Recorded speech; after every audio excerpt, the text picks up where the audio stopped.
We begin this Sunday morning with the cover-up of the origins of COVID-19 and the GOP investigation now underway.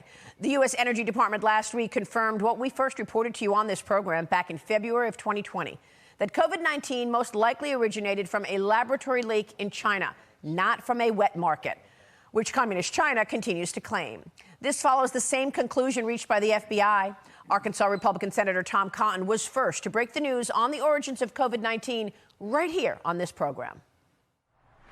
This virus did not originate in the Wuhan animal market. Epidemiologists who are widely respected from China, who have published a study in the international journal The Lancet, have demonstrated that several of the original cases did not have any contact with that food market. The virus went into that food market before it came out. We also know that just a few miles away from that food market is China's only biosafety level 4 super laboratory that researches human infectious diseases.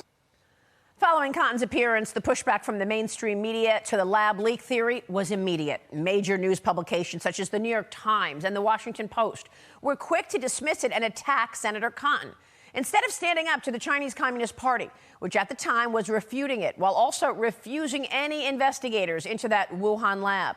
The CCP also had cornered the market for protective equipment, such as masks and plastic gloves, which we also reported at that time. On television, CNN and MSNBC were also quick to attack Tom Cotton's comments, instead backing the narrative from the CCP. Despite the conclusions reached by both the Energy Department and the FBI, Dr. Fauci still insists COVID-19 did not originate from a lab, telling the Boston Globe, quote, "I don't see any data for a lab leak."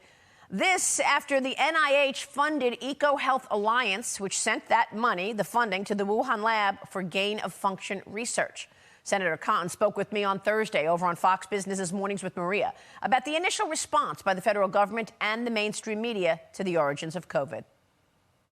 The only conspiracy back in the early part of 2020 was a conspiracy of silence among liberals in the media and the federal bureaucracy and Democrats in Congress to try to suppress the common sense, evidence-based conclusion that so many Arkansans had reached, is that the Chinese communists were responsible because of their negligent practices in this lab for unleashing this pandemic on the world.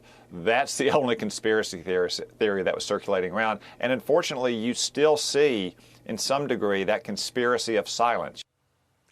Yes, to this day, Communist China has not been forthcoming in providing evidence in the origins of COVID-19 and has not been held accountable for the virus, which has killed nearly 7 million people worldwide, according to the World Health Organization.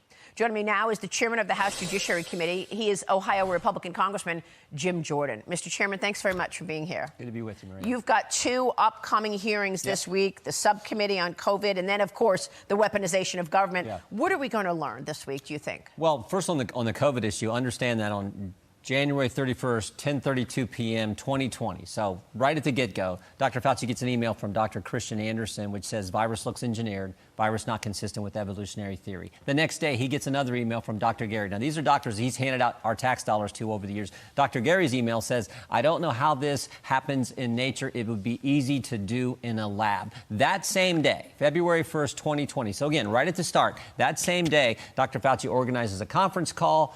Him and Dr. Collins get on there with Dr. Garry, Dr. Andersen, all these other virologists. They get on there, and 3 days later, everybody changes their story.